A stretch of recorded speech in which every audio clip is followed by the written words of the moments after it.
Yo, what's up, Hoophead Nation? This is Eddie Aparicio, and this is my co-host Anthony Tuan Corral. We are also known as the Cisco Kids, and we are an NBA podcast brought to you by grumblingsmedia.com. You can find us at grumblingsmedia.com as well as wherever you find your podcasts.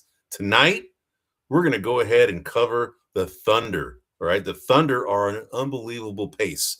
Can they catch the Warrior record of 73 and 70, 73 and 9? Is that attainable? All right, we're going to talk about that. We're also going to talk about the Spurs. Are they true contenders? They've been winning a lot without Wembanyama, all right? And they just got Stephon Castle back. We'll talk about that. We'll also talk about Chris Paul, all right? He got let go by the Clippers. And is this the end of his illustrious career?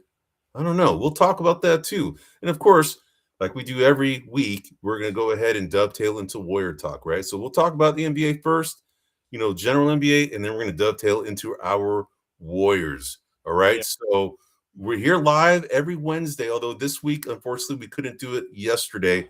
No, it's today. Sorry. You're ahead of yourself earlier today. We're normally here at 9 p.m. Eastern, 6 p.m. Pacific, but we actually had to do it a little later today. So we're a little later, so our apologies. But sometimes the holidays get in the way, Eddie. Exactly. They always do. And that's exactly what happened here. So, but we're here and we're ready to go. So, Tuan, what's been going on, man? How you been before we get into it, man? I've been all right, just as you mentioned, the holidays, Thanksgiving, that's a big event at our house. We hosted, been watching a lot of basketball. Been watching, the Warriors. Been watching a little bit of the Lakers. Been watching a little bit of the Thunder. Been watching a little bit of the Knicks. Just watching everybody play. With the exception of the Detroit Pistons, everything's starting to kind of go in the fashion that I thought it would go. I guess Detroit was a little impressed, continues to impress, and Phoenix on the Western side continues to impress. So. Oh, yeah. I mean, unbelievable that the Phoenix Suns are doing as well as they are, man. But, tonight aside. Yeah, exactly. Except for tonight aside. But, actually, as I talked about, one of the things that we want to talk about are the Oklahoma City Thunder. Now, they are being compared to the 2015-2016 Warriors, the Warriors that went 73 and 9, that broke the 72-10 Chicago Bulls record that we thought at the time was unattainable, right? And then when the Warriors did it, we're thinking, there's no way that's going to ever be attained. Now, unfortunately, the Warriors didn't win the championship at that year. So it's an asterisk when you get that 70. Thank you, Draymond. Thank you, Bogut. Exactly. But, the thing is that, there's an argument to be said that, when a team goes after a record like that, it could wear them out, right? Yeah. So the Warriors at the time, strength in numbers, they, had a pretty good, young core, right? And they also had some veterans, kind of with the Thunder, but the Thunder primarily are pretty much young. The only real, other than Shai Gilgeous-Alexander, the only real veterans on that team are Hartenstein, really, right? And then, I guess you can call Jalen Williams somewhat of but he's relatively, still young. I would call him young, but yeah, exactly. Yeah. Then you also have Alex Caruso, right? Caruso's the other veteran, yeah. You're the other, but other than that, these guys are littered with a bunch of young guys, and they're just going to get younger, right? Because they have, essentially 9 draft picks, in the next 3 or 4 drafts. It's crazy. First round picks, right? And a lot of them are like lottery picks. So this team is just going to get better, right? Yes. So let me ask you this, Tuan. Are these guys a legitimate threat to go ahead and displace our 2015-16 Warriors as being the team that has the best record all time in the regular season? Yeah, I have to say a strong yes. They are they are absolutely candidates. One of the things that stands out, Jay Williams wasn't in for a portion of the season. Lou Dort wasn't in for a portion of the season. They've had people missing throughout this streak, and they continue to win. And one thing that, now we got to remember, the Warriors team that did it, that was non-Kevin Durant team, right? That was Harrison Barnes at the 4. That was the original Warrior squad. And I would argue that in terms of talent, obviously Shai is the best player on that team, but the talent is much more distributed more evenly than those Warriors teams, right? Yes. Yeah, so I think that if Curry had an off game in there, that it was more likely that they would lose. Not more likely that they would lose, but it was harder for them to win. With this Thunder team, they are really balanced, and so I see them kind of pushing through. The only thing that could hurt them, I think, is just fatigue or boredom, right? Just bored and tired and just going, let's rest some guys tonight or whatever. But I'm not sure if they're going to chase the record. With the exception of the Warriors, every team that has attained the best record has went on to win the championship. Yes. Minus the Warriors. So it's traditionally a good thing to follow or chase. But we'll see. I think they're more than capable of at least tying the record. I got to tell you that, this team, with all their injuries, all their youth, they run about 11 deep every night, right? Mm-hmm. They are very athletic, more athletic than the Warriors were. Their shooting isn't as good as the Warriors were because they don't have a Steph Curry, right? I mean, Steph Curry essentially was, the guy who kind of swayed that whole curve, right, for the Warriors as far as their shooting. And of course, Klay Thompson too, right? But they have, but the Thunder have a larger collective of players that can shoot the three, right? They're not so reliant on just two that can do it. And they have a big in Chet Holmgren that can spread the floor that the Warriors didn't really have. They had Bogut at the time, right? He's just one of these facilitating big guys, more defensive-minded guys. And that's what Chet Holmgren is too. He's a defensive-minded guy, facilitator type, but he can shoot and dribble, right? Yeah, he's a better offensive weapon than Bogut was for the Warriors. Absolutely. Yeah. He's closer to what maybe Durant was for the Warriors, when the Warriors won their third championship, right? So, but this team, if I were to compare the Warriors to this team, if we look at like ratings, for instance, if you look at the Warriors, the 2016-2017 Warriors, their net rating was 11.6. Okay, that was the best in the NBA. The second best at that time were the San Antonio Spurs at 7.6.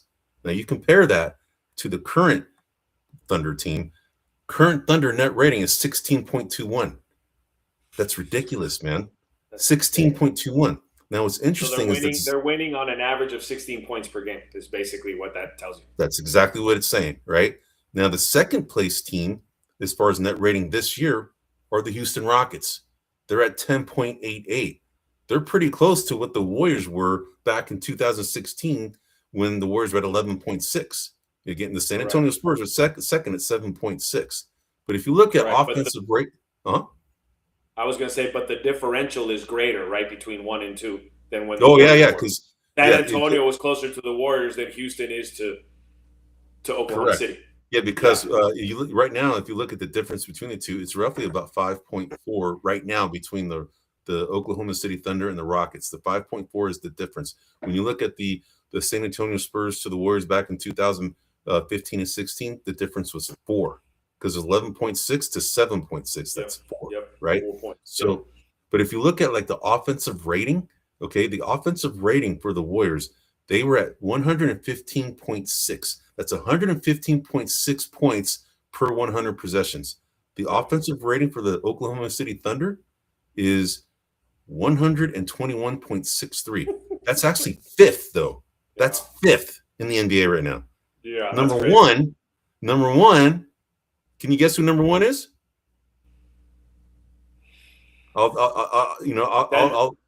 Denver, 126.16. Yeah. That's a full like 11 points better than the Warriors were in their championship year. All right. Yeah. That's crazy. So, and if you look at defensive rating, of the Warriors back in 2016, 2017, they were at 104 points per game. So 104 points given up per 100 possessions. That was best. That was second best in the NBA at the time. Okay. 104. Now, if you look at today, the defensive rating is 105.42. The Warriors were better, but the Oklahoma City are at 105.42. But then you had that with the 121.63 offensive rating, you get a net rating of 16.21. Yep. Ridiculous, right? Wow. So this team is definitely on pace to be able to do some serious damage to that record. Now, the benefit that this team has is that they have a lot of youth and a very, very deep team, right? So J Dub, like you mentioned, Jalen Williams, he really didn't start really playing the first like 12 games, right? He started just coming in late. Then you got Lou Dort, who's been in and out of the lineup, like you mentioned. Isaiah Hartenstein has been in and out of the lineup. You know, Alex Caruso has been in and out of the lineup, right? So they don't miss a beat. They don't miss a beat. So it's like their strength in numbers times 2 or 3. So I tend to also agree with you, bro, that I think that the Thunder are definitely going to break this record.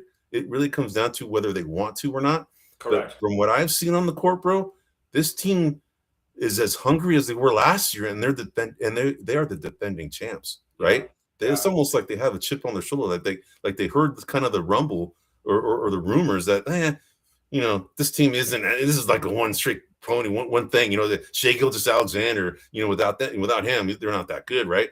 And I don't know what has happened, but they have something to prove because they're coming out with a vengeance, and they are just laying it down on teams right now. And as you just mentioned before we started the segment, is that, you know, the Suns. You were talking about the Suns being as good as they have been. They ran into this buzzsaw and lost by 49 points tonight in an NBA Cup, right? Semifinals. So. Yeah, this team is legit. You know, what's interesting is when the Warriors got the record. Yeah. To me, the primary reason for that is it was their second year in a Steve Kerr offense. It was their second year in the motion offense because Mark Jackson didn't play the motion offense. And it really clicked. And the Warriors were really good because they were doing things. They were like the San Antonio Spurs, but with extended three-point shooting range in that motion offense. So they kind of caught the league off guard a little bit with their style, with what they can do, with how far away Curry can extend the court. So that I don't want to say it was a trick, but it was something that hadn't been done in the way that they were doing. It hadn't been seen before. Yeah, it hadn't been seen before. The Thunder aren't doing anything, in my opinion, gimmicky or unique. Unique, or their offense. They've been in it for a couple of years, so there is really no gotcha on the way they're doing it. It's just they're that good, they're that tough defensively, they're that good offensively, they're that deep, all of the above, you know. And so, you know, again, will they break the record? You know, it is tiring. It takes a lot. So I don't know if they'll break it per se. But I think that if they really, really wanted to, I think they have an absolute shot to break it. All right, so let me ask you this, bro. Is there anybody has a chance against them in a 7-game series? Do you see anybody that can challenge these guys? Realistically, you know, assuming that nobody gets hurt, okay? We have to assume that. So I think that, you know, now again, take this with a grain of salt. I think Jokic could beat him.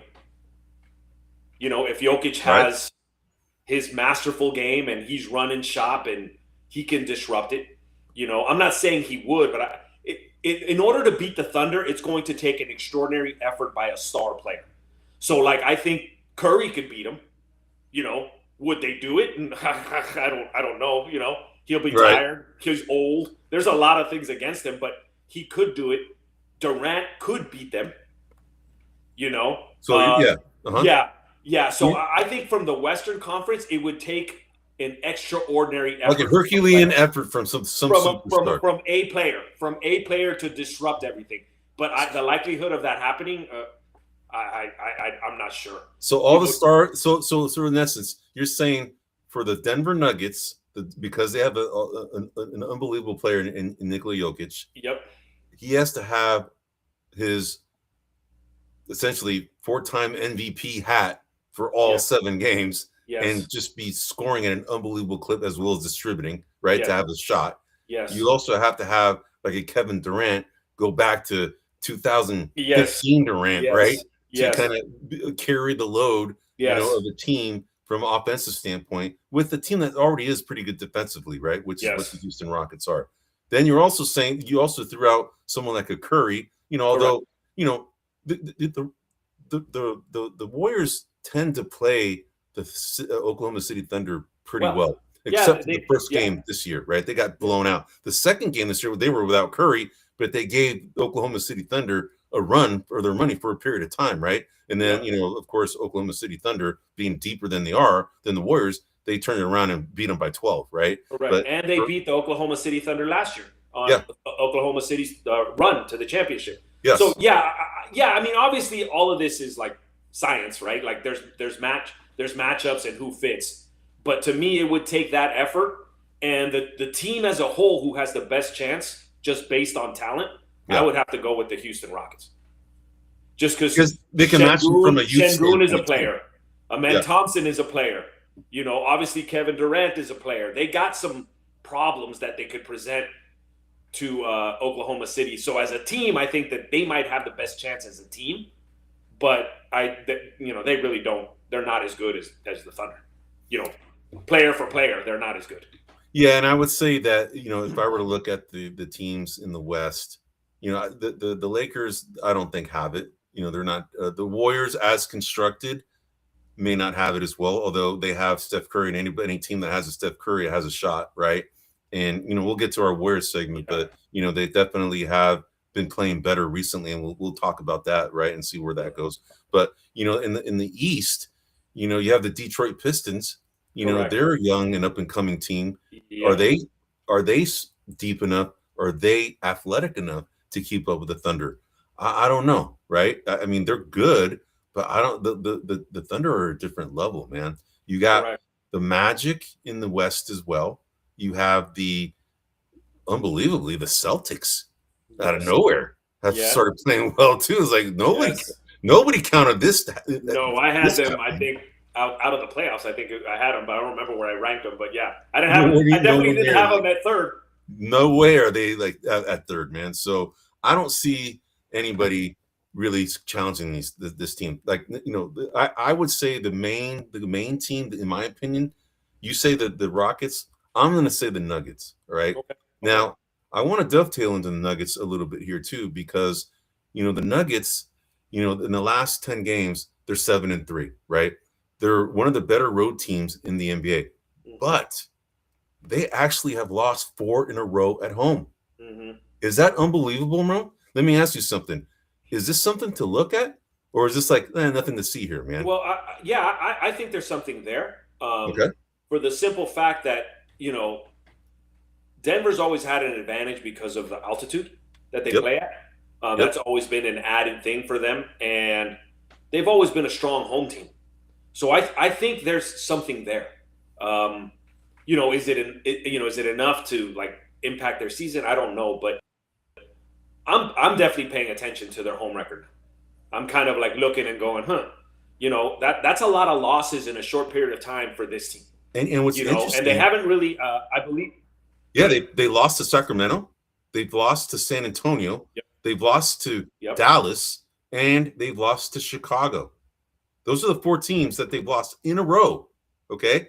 They haven't won. And 3 of those 4 teams have a poor record. Correct. So that was like, whoa, right? So, but on the road, they're like, their record on the road is, let me see what their record is.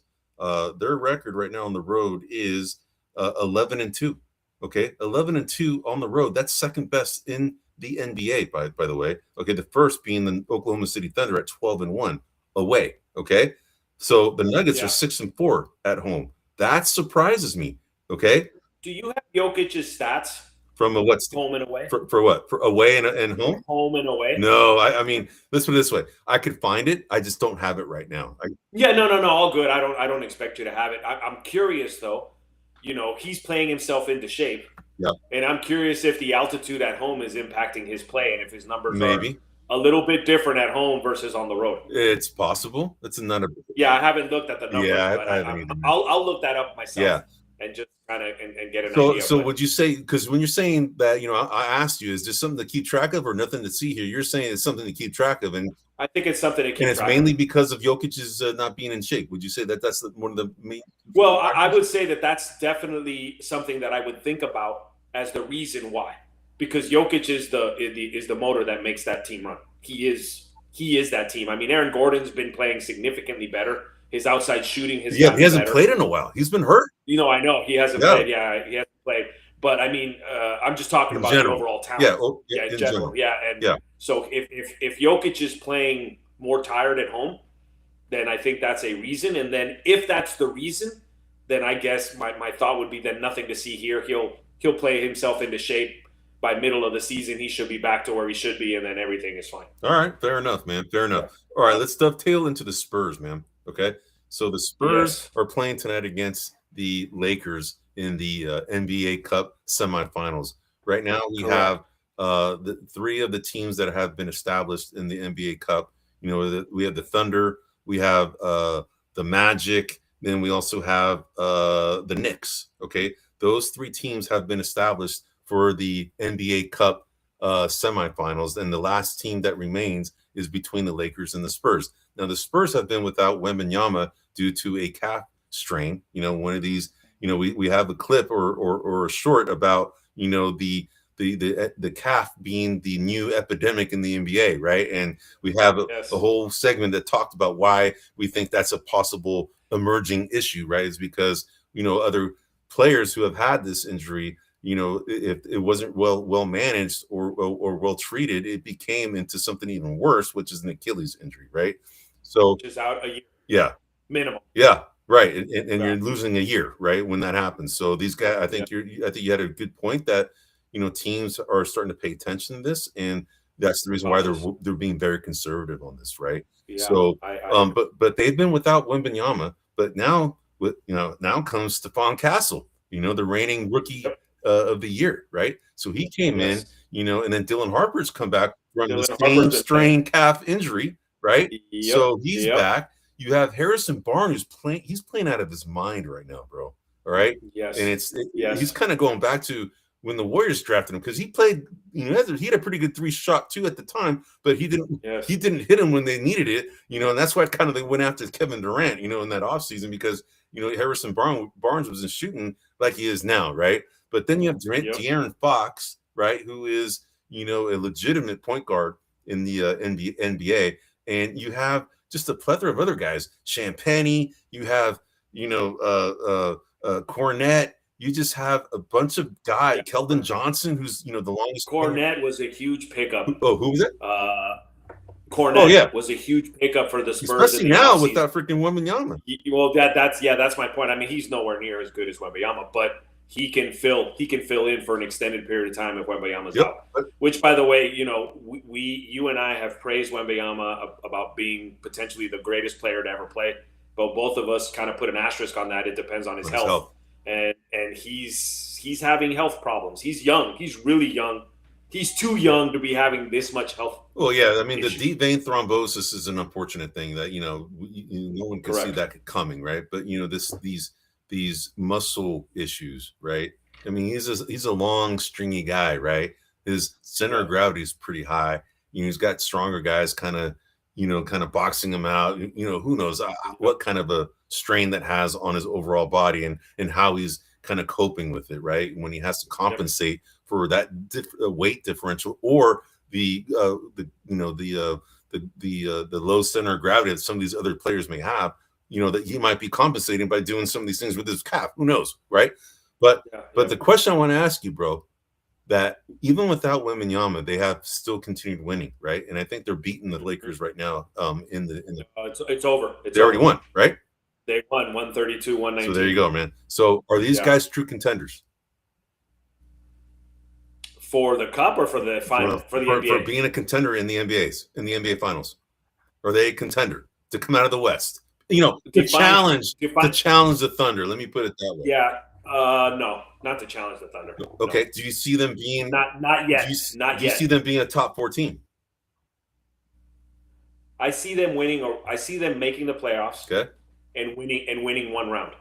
Oh wow. Okay. You don't believe in them going past the first round. I'm just winning the first round. That's it. Winning that round, and that's it. That's where I would put them. Now they're talented enough. I just think they need a little more time. Yeah, a little bit more marinating, right? Correct. Correct. Because they are ahead of the curve. Even this year, I thought, okay, this year they'll make the play-in game, but now I'm seeing they're better than that. So now I'm thinking, okay, they'll make the playoffs, right? But I think that they'll win a round and then they'll come out. And then next year, I think, assuming Wembanyama's healthy, assuming they got another year under their belt, I think that next year would be the year where they're a real threat. Well, what's interesting is that if you look at net rating for the NBA this season, they are the 8th rated team in the NBA right now at 4.31. Okay, so that means they're going to outscore their opponent by 4.31 points per 100 possessions. All right, that's 8th best in the NBA, which is not bad. It could be even better with Wembanyama, right? It could, right? So if you look at but they're still 12 points behind the Thunder. I know, I know, but I'm going to tell you, I think that they're going to be a contender this year, man. Especially if Wembanyama comes back. I just think that this team, is more talented than most people are giving them credit for. They play well as a team. They have the freaking Popovich system. Mitch Johnson is just, he's been tutored by, Popovich, right? He's now the new head coach. I just think this team is well ahead of the curve, than what everybody anticipated. I think this team is going to be a contender. I think they're gonna finish in the top four. You see them in a series beating either the Nuggets, the Rockets, or the potentially. Thunder. Yes. Woo! Potentially. I would say the only one that's a tall order. It's a tall order. But I think that they have the depth, the talent to be able to be a problem in a 7-game series for any of those other teams that you mentioned. So that's my call. All right. Okay. All right. Cool. So we'll see. Yeah, we'll see, man. All right, man. Let's go on to the next topic. So Chris Paul was let go by the Clippers, right? And it's to me that was screaming Bush League, bro. Oh my God. That's disgraceful for the Clippers organization. It was brutal, man. I was like, oh my God. And then you kind of find out later that he and Tyronn Lue were not on talking. They weren't talking for weeks, and I guess let's put it this way. If a player of that caliber is trying to, push his weight around a little bit by kind of taking a stance against the head coach and how it's kind of how it could have an influence on other players, you can understand maybe a measure where he maybe gets kind of not sent home, but just kind of like maybe under the wraps, be fined or just kind of not playing right now. But to send the guy home, right, and not be part of the team, I don't know, bro. That screamed Bush League, even if he is kind of not in talking terms with Tyronn Lue, man. I just think that. From my understanding, he was pressing management, the coaching staff, and the players on the way they were doing things. And based on the Clippers' record this year, it's hard to argue that he was wrong. Number one. I agree. Number two, the organization owes him quite a bit. Of money. No, not money. Owes him quite a bit from who he is, what he's done for the organization. Okay. Right? From Lob City, from the years, Yeah, from back in the day. All of that. Putting them on the map, essentially, right? Exactly. And look, I'll honestly admit, I am not a Chris Paul fan. I've never been a Chris Paul fan. Even the year he played for the Warriors, I didn't. It was hard. It was a hard watch for me, bro. I didn't care anymore. But, he's second, I believe, in assists all time, or maybe third behind Magic and Stockton. Yeah. He's Stockton and Magic. Yeah, he's a 17-year veteran. Yeah. He's got a impeccable record when it comes to just off the court, on the court leadership. Every team that he's gone to, he's made them a viable team. He's made them a good team. I wouldn't say playoff team or championship team, but he's made them a good team. And for them to treat him like this, I don't understand. I've heard a lot of good things about Ty Lue as a coach. Obviously, he was a player. I would think that he knows how to kind of navigate difficult players. I would think that, playing in the league and all that, he could have handled that. I don't know what Chris Paul was doing, but, if he must have been doing something pretty serious to piss him off this much. Because this reeks of old Clippers kind of act. Yeah. Prior to the Microsoft guy owning them. Yeah, but the thing is that Paul Allen. Yeah, but the thing is that. Paul Allen, Steve Ballmer. No, he's the new guy. No, Steve Ballmer's the new guy. The old Steve guy. Ballmer's the new guy. Paul Allen was the old guy. No. Paul Allen was Portland. The old guy was the guy who insulted Magic Johnson. Sterling. Oh, Donald Sterling. Sorry. Donald Sterling. Yeah. Donald Sterling. Yeah. Okay. So, but real quick, the point I was gonna make is that Tyronn Lue and Chris Paul supposedly had a relationship prior, right? Yeah. They were kind of more boys, and maybe that's probably part of the reason why there's such a wedge, is because there's like, it would be like you and I being, we've been boys, and all of a sudden we just kind of got pissed off at each other. It would be pretty. It would be there'd be a lot of rift there, right? Just because of we've had so much. It's kind of like that. That's what I understood, right? Okay. So that's probably why it's kind of gotten so ugly, and maybe they felt the need to kind of send this guy home. But I think it's a bad look, bro. And I don't want it. This is the question I want to ask you. Do you think this is the end of his illustrious career? Do you think it's over? Do you think he's going to get picked up by anybody? Well, if I'm one of the teams like the Nuggets, the Rockets, Detroit, someone who could use a steady hand for backup. Yep. I'm looking to bring him on board. I hope this is not the end of his career. He deserves to go out playing, not going out on freaking suspension. Yeah. So I would hope that this isn't the end, and I'm going to guess that he's going to play yet again. I think so. And my guess, is that he is trying to figure out what's best suited for him. I saw an article where they said the Clippers are going to do whatever they can to find a home for him, make sure that you put him in a place where he's happy.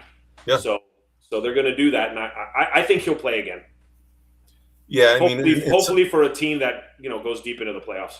So let me ask you this: who are some of the? I'll tell you. I think it could be where he might be a good fit. The Orlando Magic.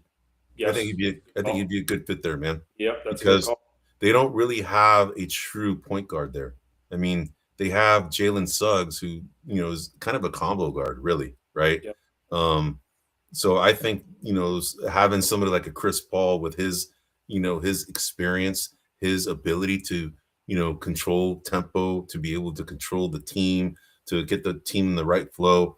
There's young players that can benefit from having Chris Paul be a coach on the floor, right? When they're playing. So that's my call. I think the Orlando Magic would be somebody that could take them. Another team that comes to mind, although they probably wouldn't play him as much, is the New York Knicks. The New York Knicks already have like Miles McBride as their backup point guard.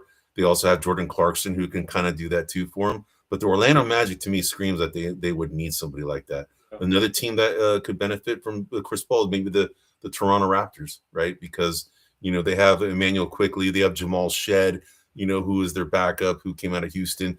They're young. Those guys are young. They could benefit from like somebody like a Chris Paul that has this experience. So those are my calls, man. What do you think back in San Antonio? Maybe. I mean, it doesn't hurt. I mean, I don't think they left on bad terms.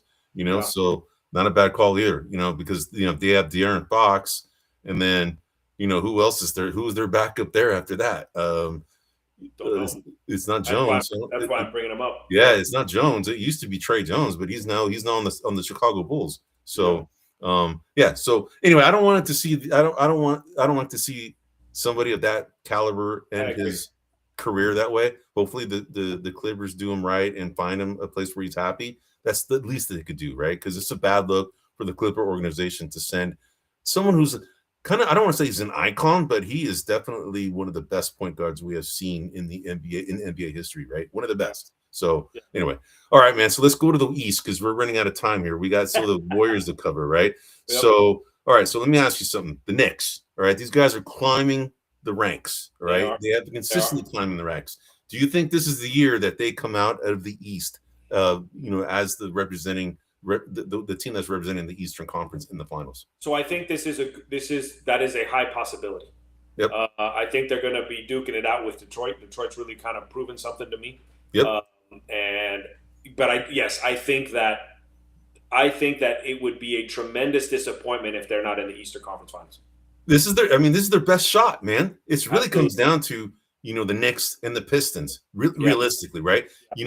Early on, it was the Raptors kind of like, whoa, what's this team? They've kind of fallen back a little bit. The Magic were kind of all the way down. They're starting to climb the ranks too, right? Then you have the Celtics, who are surprisingly, and I'm bringing these guys up since we're talking about them, but they're also climbing the ranks. The Magic, right? Do we see these guys being the top four? I think You know, do you see these guys continuing staying in the top four? Well, I mean, it's hard for me to believe, and I know that Garland is trying to play himself back into shape and is trying to, but Cleveland's like disappointing this year. I thought that they would be in the top three, top four teams, and they're not. I mean, Boston to me, I don't think they could sustain staying in that spot. Cleveland is a seventh seed team. It's Cleveland's seventh seeded right now, bro. No, exactly. They're only 3 games over 500, and they're below the Sixers. And the Sixers kind of started off strong and then kind of dipped a little, and now they're coming back a little bit. But yeah, if you ask me, what my gut tells me, the top 4: Detroit, New York, Orlando, and Cleveland, and not necessarily in that order. Okay, so yeah, that's who I think would be the top 4, and then Miami's a wild card, Toronto's a wild card, Philly's a wild card. All of those teams can line up, in the 6 or the 5, 6, 7 spot. Okay, but what about the Celtics? Are the Celtics for real, or is this a mirage, man? I don't think they're for real. They can't. Okay. I mean, yeah, I'm going to say no, they're not. But maybe if I eat crow for the rest of the year, then I'll eat crow. But I just don't think so. But dude, 15-9 is no joke, man. I mean, dude, Jaylen Brown is playing out of his mind, dude. No, I agree. He is playing, and of course, you got Derek White, who's a good 1-2 punch when they are missing Tatum, right? So, and then Peyton Pritchard, he was a 6th man of the year, and he's been inserted in the starting lineup, and he's done pretty dang well for them as well, right? Yep. So, and then you got this Neemias Queta, who's come in as play as center, and he's blocking shots left and right, and it's like, man, this team looks a lot better than we all thought. And yes, they do look better than I thought. I just don't think they're as good as their record indicates.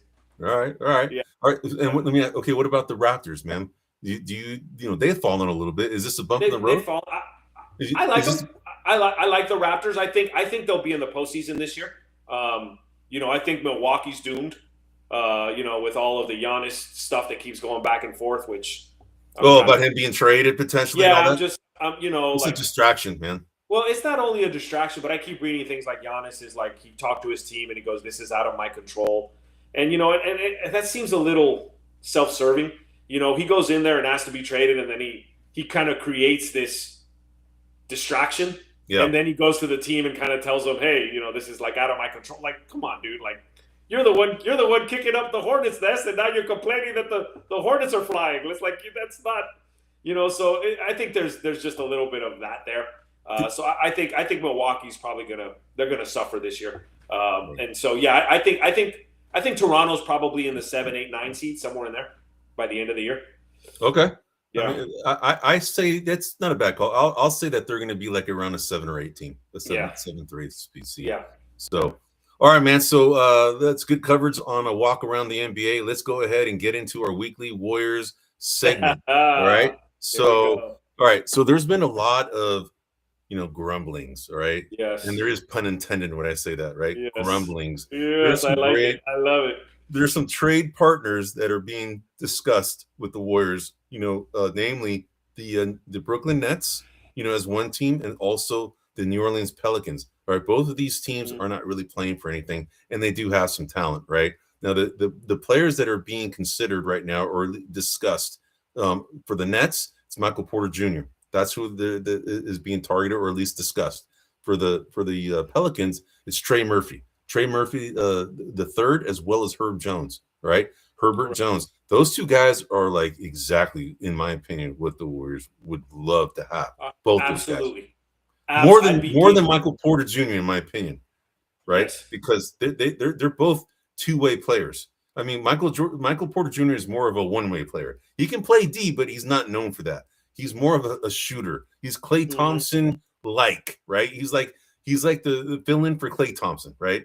But in my opinion, Trey Murphy and Herb Jones, they fit like a glove. Like DeAnthony Melton fits like a glove on the Warriors, right? That's what I think, these guys. So it's going to be interesting to see what happens, because what's interesting now is that the next thing I want to, bring up is, we've been clamoring for Pat Spencer to get some playing time, right? Yes. He has been getting some playing time now recently, and deservedly, right, to get it. And then he's got it, he's riled up the coaching staff so much that freaking, Steve Kerr is, saying a bunch of colorful metaphors. And dropping F-bombs on his interviews. Yes. Yeah, he's like, he's that effing man, right? It's like, whoa, Yeah. and then he had to apologize for that, right? Yes. But he's definitely shown. I mean, that stash, dude, that's an epic stash that guy has. That's right? what we call that porn stash. Yeah, it's that porn stash. He's that Huckleberry. Officer Pat. Officer Pat. I'm your Huckleberry. I don't know. He's that guy, man. Yes, he's like from fucking what is it, Unforgiven or whatever it is. Tombstone. That one, Tombstone. Yes. But yeah, I mean, the guy, dude, he's just got just got some red ass in him, dude. I just love. He's just hard, man. I kind of like him. But anyway, so what's happened now is that kind of dovetail into the trade discussions. You have Jonathan Kuminga, who's always been kind of talked into these.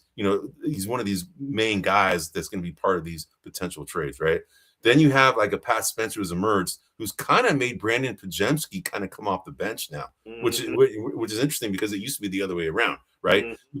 Pat Spencer was trying to get playing time, and Brandon Pajemski was getting all the playing time, and now it's Pat Spencer's been put in the starting lineup, and all of a sudden the metrics have gone up, right? And now they're even talking about playing Pat Spencer with Stephen Curry when Stephen Curry comes back, right? And in the same lineup at the same time. Mm-hmm. So that's very interesting, right? So then you have DeAnthony Melton, who's been brought into the mix. And DeAnthony Melton we all know he's a really good player, really good two-way player, and he's done well in the games that he's played so far with the Warriors.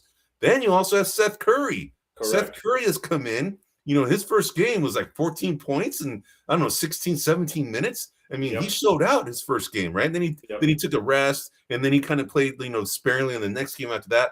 But you have these three guys now that are now in the mix: the Spencer, Curry, DeAnthony Melton, right? And then you have Brandon Pajemski. Quentin Post is, dude, he's been playing unbelievably. His from a defensive standpoint. So much better now. It's like unbelievable how good he is defensively. It's like, and then his offense has kind of gone to crap, right? A little bit, but I'm not worried about it. Yeah, because his defense has been so better than that, right? Better than we expected. So what's interesting is going to be, if these trade partners are guys that they're, and with these particular players that they're targeting, it's going to be interesting to see what kind of packages they're going to put together, right? Especially with these new guys being put into the rotation, making Brandon Pajemski kind of out of the rotation, at least not out of the rotation, but just getting less minutes. Jonathan Kuminga being completely out of the rotation right now, right? Then, and then you have, Guy Santos being kind of put in recently, right? So Steve Kerr is like trying to figure out what works, right? And I think he's found something in the last two games, bro, because they're not so dependent on that outside three anymore in at least the last few games. And this is something I've been talking about the last podcast. Damn, dude, these guys are so predictable. Why not just go cut to the basket and create some offense by going to the free throw line? And that's exactly what they've been doing, man. And they seem to have unlocked themselves, right? They seem to have found themselves again, man. So let me ask you, do you think that from all these players that I just mentioned, who are the guys you think that would be involved in these trades, for one? All right. And then the second thing is, have they unlocked themselves by finding out that the three is not the only thing this team can do? Those are the two questions I want to ask you. So I'm gonna start with this. Last year when Jimmy Butler joined the team, their defense got better and they shot up. Their record infinitely improved. Yep. And till this day, I will argue that the main reason for that was because Butler brought in a way to steady the offense. Yep. He dropped the turnovers. He did the smart pass. And that is what kind of catapulted them into a better record. This year, for whatever reason, that hasn't happened. But now it's happening again with Pat Spencer. Because Pat Spencer is, in my opinion, the only traditional point guard on this team. He's a guy that minimizes turnovers. If you look at the shots that he creates for the players, he finds a way to give them open shots. Smooth. Yes, he is very smooth, man. And he's tough as nails. So when he's going to the basket, he'll take a hit. He'll fight for that layup. So to me, that is really the difference. And even though Pods is arguably as tough, maybe tougher than Pat. Yeah. Pods is not as refined. A true point guard. He's not a true distributor. Yeah. He's more of a gritty kind of 2-3 guy that gets in there and does some of the dirty work. So to me, Pat has made Pods expendable. Okay. Kuminga, we talked about. His spots are growing back. There's complaint. He's dissatisfied. He's hurt. All of the above. He just doesn't fit, man. He's an athlete. He just does not fit. He does not want to or cannot play in the flow that this team needs him to play. He doesn't want to conform, man. He's a nonconformist. Yeah. Correct. So I think he's expendable. Okay. My next one is I think that either Seth Curry or Buddy Hield, one of them are going to fill that role. One of them is going to be that guy, the kind of gun for hire. Now I've been pleasantly surprised with Buddy Hield's defense this year. He's played a lot tougher on defense. Yes. I do think that Seth Curry is the smarter player of the two, the one that can make the better choice, kind of do what's necessary. He'll have a better understanding. So I'm more confident with the ball in his hand. Yeah, I would lean a little more towards Seth Curry, but I'm not going to give it to him 100%. But I think those guys more or less are filling in the same role. So I think you could package one of those guys. So I think those are your three guys right off the bat. And what I want, Eddie, and we didn't talk about it, but the Warriors waived Alex Tuhey, which was their 52nd pick. Yeah, right. And they picked up a guy from the Oklahoma City Thunder system, a 6'9", kind of really lightweight guy by the name of Maleve Leons. So he's a 6'9" guy. And what the Warriors need to do, dude, is they need to get bigger. They need bigger players. Yeah. They need size. So whatever we can do to turn those players into a bigger player, if we can get, Trey, if we can get Herb Jones, if we can get them both, I'm all for it. But I think that those two guys, I think Pods, Kuminga, and some combination of Hield or Seth Curry. In that trade to get those two guys, along with draft picks, correct. They're going to have to mortgage the future. They're going to, and that's the next question: is how much of a future do you want to mortgage to get Curry his fifth ring, dude? That's the other question. Yeah, I would not a lot, maybe one first round pick. Yeah, but that's the max. Yeah, I would not do more than that because you don't. I agree with you. Yeah, you don't have any guarantees, man. I mean, Curry's every year he's getting older. Every year, he's going to play less and less games because he's older. And the other thing that I do want to note, which to me is not a coincidence, is they've been a lot more steady and without Draymond on the team. Interesting. Without Draymond playing. Because Draymond he's a very risky passer. He's very turnover prone.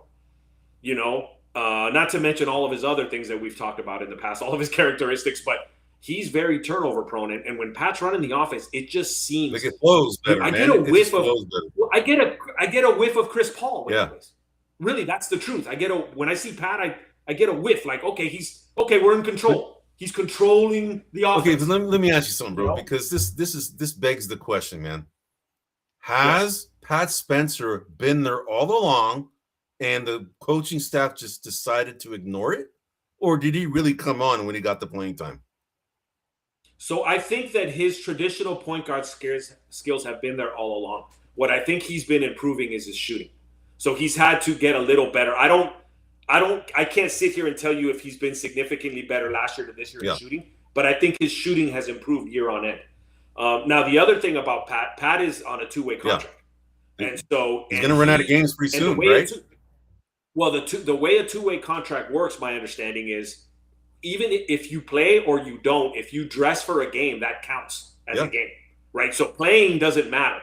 If you're listed on the roster, and two-way contracts are 55 games max. So we're 20 games in, and 22 games in, and he's pretty much been listed in every game. So my guess is that not only are they looking to trade some of those players we talked about, but I think that the one who's going to reap the rewards is they're going to give Pat Spencer a contract out of this. We'll see, man. I think that he doesn't. I don't think he ends the year as a two-way player. Yeah, they're 25 games in, by the way, just so you know. So there's 30 games left. So yeah, I mean, and it's funny. I love that guy's like. So one thing I really like in players is when they show emotion on the court, bro. And this guy, he has been showing emotion in the court, just like Quentin Post.